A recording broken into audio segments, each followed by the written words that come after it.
माँ बाप अपने बच्चों को डॉक्टर बनता देखने के लिए अपनी ज़िंदगी की सारी जमा पूंजी लगा देते हैं। सोच कर देखिए उन माँ बाप पर क्या बीतेगी जब उन्हें ये पता चले कि उनके बच्चों के साथ एग्ज़ाम में ही स्कैम हो गया। जी हाँ, मैं बात कर रहा हूँ 2024 के नीट एग्ज़ाम स्कैम के बारे में। नीट एग्ज़ाम एक ऐसा एग्ज़ाम है जिसको क्लियर करने के लिए बच्चे रात दिन पढ़ाई करते हैं, और कई बार तो हमने ये भी सुना है कि कुछ बच्चे जो कि नीट एग्ज़ाम क्लियर नहीं कर पाते हैं वो डिप्रेस होकर के सुसाइड तक अटेम्प्ट कर लेते हैं। इतने बड़े और सेंसिटिव एग्ज़ाम को करवाने की जिम्मेदारी नेशनल टेस्टिंग एजेंसी यानी कि एनटीए की है। दोस्तों, आज हम इस वीडियो में बात करेंगे कैसे एनटीए ने नीट एग्ज़ाम के बच्चों के भविष्य के साथ खिलवाड़ किया है। एनटीए ने 5 मई को नीट एग्ज़ाम का पेपर कंडक्ट करवाया, जो कि एक दिन पहले ही पटना में लीक हो गया था। 4 मई को पटना पुलिस ने अपनी एफआईआर में लिखा है नीट का पेपर लीक हो गया है। 10-12 न्यूज़ चैनल ने कवर किया कि पटना में न्यूज़ का पेपर लीक हो गया। 13 लोग को पटना पुलिस ने अरेस्ट किया, और अगर लीक नहीं है तो 13 लोग अरेस्ट क्यों हो रखे हैं, जिसके आरोप में पटना पुलिस ने कई लोगों को गिरफ्तार भी किया। पेपर लीक की खबर के बावजूद भी एनटीए ने पेपर कंडक्ट करवाया। नीट का रिजल्ट 14 जून को आना था, लेकिन एनटीए ने अचानक 4 जून को इसका रिजल्ट घोषित कर दिया, क्योंकि पूरे देश में 4 जून को चुनावों के रिजल्ट आ रहे थे। सारा देश टीवी से चिपका हुआ था। एनटीए ने इस एग्ज़ाम के रिजल्ट में क्या गोरख धंधा किया, इस पर किसी की निगाह ना जाए, इसलिए ये रिजल्ट 4 जून को घोषित किया गया। अब जब बच्चों ने रिजल्ट देखा तो बच्चों के होश उड़ गए। अब इस रहस्य को जानने के लिए पहले हम ये समझेंगे कि नीट एग्ज़ाम में नंबर किस तरह से मिलते हैं। नीट एग्ज़ाम में बच्चों से 200 सवाल पूछे जाते हैं, जिसमें से 180 सवालों के जवाब बच्चों को देने होते हैं। हर सही जवाब के 4 नंबर मिलते हैं और किसी भी गलत जवाब के 1 नंबर काटे जाते हैं। यानी इसका मतलब ये है कि अगर आपने सभी सवालों के सही जवाब दिए हैं तो आपको मैक्स टू मैक्स 720 नंबर आ सकते हैं, और यदि आपने एक सवाल का गलत जवाब दिया है तो आपके 715 नंबर आ सकते हैं, और यदि आपने एक सवाल छोड़ दिया है तो आपके 716 नंबर आ सकते हैं। लेकिन एनटीए की मेहरबानी से कई बच्चों के 718, 719 नंबर आ गए। ये चमत्कार कैसे हुआ ये सिर्फ एनटीए ही जानता है। इस बारे में एनटीए का कहना यह है कि कई एग्ज़ाम सेंटरों पे एग्ज़ाम देरी से हुए या बच्चों को पेपर देरी से मिले, उस कारण उसने कई बच्चों को ग्रेस मार्क के तौर पर एक्स्ट्रा नंबर दिए हैं। और ये देरी कितनी देरी हुई है, कई सेंटरों पे तो एग्ज़ाम 1-1 घंटा तक लेट चालू हुआ है। और 2024 के नीट एग्ज़ाम में कट ऑफ का एक्सपेक्टेशन 625 के आसपास था, जो बढ़ा करके 650 कर दिया गया। अब आपको लगेगा इसमें कैसा स्कैम हो गया। आइए इसको एक उदाहरण के साथ समझते हैं।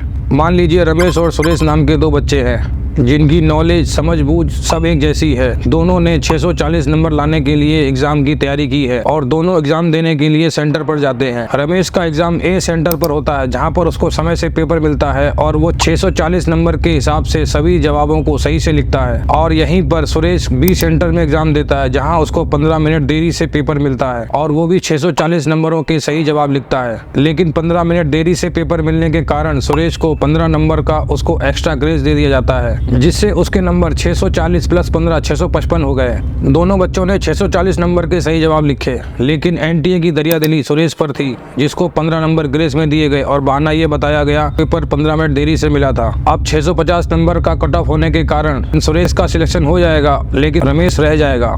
अब देखने वाले ये क्यों ना माने कि एनटीए ने सुरेश को कट ऑफ क्लियर करवाने के लिए 15 नंबर ग्रेस में दिए, जिसका बहाना ये बनाया गया कि पेपर देरी से मिला था। आपको शायद इन बातों पर यकीन नहीं हो रहा होगा, मुझे भी नहीं हुआ था, लेकिन मुझे तब यकीन हो गया जब ये पता चला कि एक ही एग्जाम सेंटर से 8 बच्चे टॉप कर गए, जिनके सीरियल नंबर भी आसपास के थे। 8 टॉपर्स ऐसे हैं जिनके सीरियल नंबर बहुत ही करीबी हैं, तो पॉसिबली ये सारे 8 टॉपर्स या तो आसपास सेंटर में बैठे थे, या ये भी प्रोबेबिलिटी है ये 8 टॉपर्स एक ही सेंटर में बैठे थे। जब से नीट का एग्ज़ाम हो रहा है, हर साल 1 या 2 या 3 बच्चे मैक्सिमम ऐसे होते हैं जो 720 में से 720 नंबर लाते हैं। लेकिन 2024 में एनटीए ने चमत्कार कर दिया। पहला सवाल ये है कि how is it possible that there be 67 students who are topping India, right? How is it possible that you can have an exam in which it's mathematically impossible that you get 720 out of 720? Is it possible? और ये चमत्कार ऐसा हुआ कि 65 से 68 बच्चों ने 720 में से 720 नंबर ले आए। इस खेल को एकदम शॉर्ट में समझिए। मेडिकल स्टूडेंट की करीब टोटल सीट होती हैं 1 लाख, जिसमें से 40,000 होती हैं गवर्नमेंट हॉस्पिटल्स में और 60,000 होते हैं प्राइवेट प्लेयर्स, जिनकी फीस 1 से 1.5 करोड़ की होती है। अब यदि आपके पास 1 से 1.5 करोड़ रुपया खर्च करने के लिए नहीं है तो बच्चों को मेहनत करके कट ऑफ पास करके जाना पड़ेगा। बाकी 60,000 सीट प्राइवेट प्लेयर्स की होती हैं जिनमें फीस 1 से 1.5 करोड़ रुपए की होती है। अब यहाँ सारा खेल पैसों का है, या तो आप पैसे दे करके पेपर ले लो या फिर आप पैसे दे करके कट ऑफ पास कर लो। बाकी समय में बैठे भी नहीं रहना सर, फिजिक्स या केमिस्ट्री का रफ करते रहना है, क्योंकि 3 घंटे आप सीसीटीवी कैमरे की निगरानी में रहते हैं। हमारे एक्सपर्ट वार्मर सीट को फुलफिल करेंगे और ताकि आपको गवर्नमेंट कॉलेज में एडमिशन मिल सके, और नहीं तो आप 1 से 1.5 करोड़ की फीस भरकर डॉक्टर बन जाओ। इन सब में ऐसे कितने काबिल बच्चे होंगे जो एनटीए की मेहरबानी से कट ऑफ पास नहीं कर पाएंगे, या फिर वो बच्चे जिनके पास इतने पैसे नहीं होंगे कि जो प्राइवेट स्कूलों में जाकर के डॉक्टर बन सके।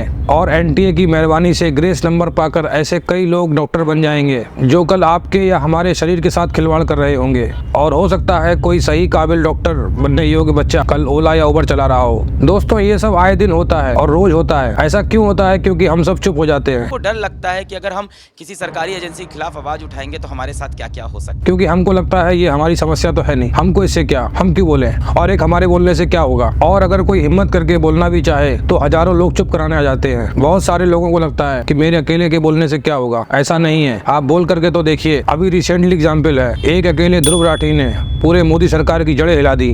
दोस्तों याद रखिए, अगर आप अपने लिए नहीं बोल सकते तो कोई भी आपके लिए नहीं बोलेगा। इस वीडियो में इतना ही। नमस्कार।